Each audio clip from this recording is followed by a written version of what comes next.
आज का हमारा टॉपिक है कंज्यूमर बिहेवियर में एडवर्टाइजिंग मैनेजमेंट। कंज्यूमर बिहेवियर में किस तरह से एडवर्टाइजिंग मैनेजमेंट के कौन कौन से टूल्स, कौन कौन से मेथड्स यूज़ किए जाते हैं, कौन कौन से एक्टिविटीज़ इंक्लूड हैं, ये सब चीज़ें आज हम इस टॉपिक में देखेंगे। सब एडवर्टाइजिंग मैनेजमेंट में बहुत से मेजर डिसीजंस इंक्लूड किए जाते हैं जिनसे हम एडवर्टाइजिंग के मैनेजमेंट को कर सकते हैं। बट मेन जो एक्टिविटीज़ हैं वो हैं, first setting advertising objective, setting up advertising budget, media decision and message decision.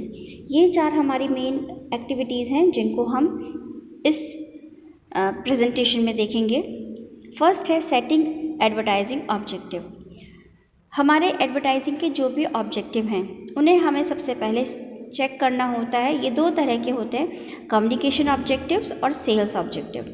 Communication objective वो ऑब्जेक्टिव्स होते हैं कि हम क्या एक्चुअल में हमारा जो एडवर्टाइजिंग का ऑब्जेक्ट है, हम किस बात को कम्युनिकेट करेंगे, हमारा मैसेज क्या होगा, हमें कौन कौन सी एडवर्टाइजिंग मैसेज ऑब्जेक्टिव्स हैं जिनको हमें कम्युनिकेट करना है, ये हमारे इसमें देखे जाते हैं। दूसरा आता है सेल्स ऑब्जेक्टिव। जिस भी प्रोडक्ट की हम एडवर्टाइजिंग कर रहे हैं उसका सेल्स ऑब्जेक्टिव क्या है, क्योंकि सेल्स ऑब्जेक्टिव को जानना बहुत ज़्यादा ज़रूरी है। हमारे सेल्स ओरिएंटेड ऑब्जेक्टिव जो होते हैं वो मेन हमारे मार्केट शेयर को इंक्रीज़ करने के बारे में सोचते हैं कि परसेंटेज ऑफ शेयर हमारा बढ़ जाए, जिसकी वजह से हम मार्केट में अपने को इस्टेब्लिश कर दें। तो हमारा जो सेटिंग एडवर्टाइजिंग ऑब्जेक्टिव है बहुत ज़्यादा इम्पॉर्टेंट है। सेकंड है setting up advertising budget. Advertising budget की सेटिंग करना ये भी एक इम्पॉर्टेंट एक्टिविटी है। सबसे पहला जो हमारा एडवर्टाइजिंग बजट की सेटिंग हम करते हैं उसमें आता है आर्बिट्री एलोकेशन। आर्बिट्री एलोकेशन का मतलब है कि इसमें हम ये देखते हैं कि कितना हम स्पेंड करना चाहते हैं जिससे कि हम वापस उसे पा सकें।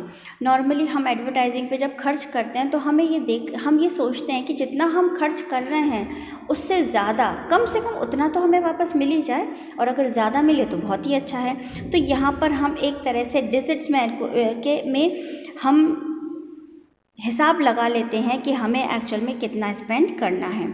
सेकंड है मार्केट शेयर अप्रोच।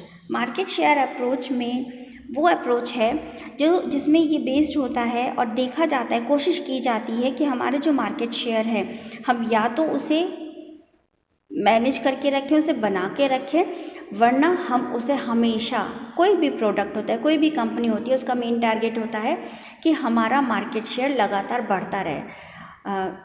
जो भी टोटल मार्केट है, अगर हम कहते हैं कि 100% मार्केट है जिसमें हमारा प्रोडक्ट हम लॉन्च कर रहे हैं, तो हम कोशिश ये करेंगे कि अगर हमारा जो प्रोडक्ट था वो 10% मार्केट को कवर करता था तो हम कोशिश करेंगे 10% तो कम से कम करें, लेकिन उससे ज़्यादा की भी हम कोशिश करते हैं। तो ये अप्रोच मार्केट शेयर को बढ़ाने के बारे में बात करती है। थर्ड है परसेंटेज ऑफ सेल्स मैथड। इसमें देखा जाता है कि बजट में ये देखा जाता है कि हमारी परसेंटेज, लास्ट ईयर सेल्स की हमारी परसेंटेज क्या थी। दैट मीन्स लास्ट ईयर की जो सेल्स थी उस पर कितना % प्रॉफिट हम अर्न कर रहे थे, और साथ ही उसी के साथ हम फोरकास्टिंग करते हैं कि आने वाले साल में हम उस हिसाब से टोटल सेल पर कितना % प्रॉफिट अर्न कर सकते हैं। तो ये जो मेथड है ये इसकी टोटल सेल्स के हिसाब से हम इसको कैलकुलेट करते हैं। इसमें हम देखते हैं कि हमारी जो सेल्स है वो प्रोडक्ट, टेरिटरी, कस्टमर ग्रुप्स, इन सब पर बेस्ड होती है, और उस सेल के हिसाब से हम प्रॉफिट को कैलकुलेट करते हैं। नेक्स्ट आता है task objective methods. Task objective methods जो होते हैं इसमें हम ये देखते हैं कि हमारा जो बजट है उसके जितने भी ऑब्जेक्टिव हैं उन सभी ऑब्जेक्टिव पर हम कितना खर्च कर रहे हैं। हम हर टास्क के हिसाब से बजट बनाते हैं और उस टास्क के ऑब्जेक्टिव को पूरा करने की पूरी कोशिश की जाती है। और लास्ट आता है कॉम्पिटिटिव पैरिटी मेथड। इस मेथड में हम अपना प्रोडक्ट पर हम कितना खर्च कर रहे हैं ये तो देखते ही हैं, लेकिन इसके साथ साथ हमें ये भी देखना होता है कि हम जैसा प्रोडक्ट बनाने वाली जो दूसरी कंपनी है वो उस प्रोडक्ट पर कितना खर्च कर रहे हैं। दैट मीन्स हमें ये देखना होता है कि अदर कंपनी उस प्रोडक्ट पर अगर ज़्यादा खर्च कर रही है तो मजबूरी में आकर थोड़ा बहुत खर्चा हमें भी बढ़ाना पड़ता है। तो ये चीज़ हम इसमें देखते हैं। थर्ड आता है मीडिया डिसीजन। मीडिया डिसीजन क्या होता है? जब हम एडवर्टाइजिंग करते हैं तो हमारे लिए एक मीडिया डिसीजन बहुत इम्पॉर्टेंट डिसीजन होता है, जिसमें हम देखते हैं कि हमारा मीडिया व्हीकल क्या होगा। हम जो एडवर्टाइजिंग कर रहे हैं उस एडवर्टाइजिंग के लिए कौन से मीडिया को यूज़ कर रहे हैं। तो इसके लिए हमें मीडिया मिक्स भी हम देखते हैं, मीडिया प्लान भी हम बनाते हैं। कई बार हम जो प्रोडक्ट हम बना रहे हैं उसकी एडवर्टाइजिंग करने में हम radio, television, posters, newspaper, magazines, कई सारी चीज़ों को हम इंक्लूड करते हैं। मीडिया के बहुत सारे मोड्स हैं, तो हम इनमें से कोई सा भी यूज़ कर सकते हैं या हम उन्हें मीडिया को मिक्स करके भी हम इसका इस्तेमाल कर सकते हैं। और साथ ही हम मीडिया प्लान बनाते हैं, जिसमें हम देखते हैं कि हमारे किस मीडिया में हम कितना खर्चा करेंगे और इससे रिलेटेड हम डिसीजन बनाते हैं।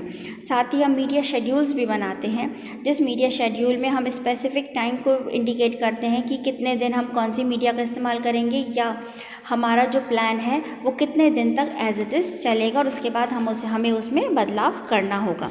तो ये चीज़ हम देखते हैं। और नेक्स्ट आता है मैसेज डिसीजन। जब हम ये सारे काम करते हैं तो हमारी एक अप्रोच मैसेज डिसीजन की भी अप्रोच होती है।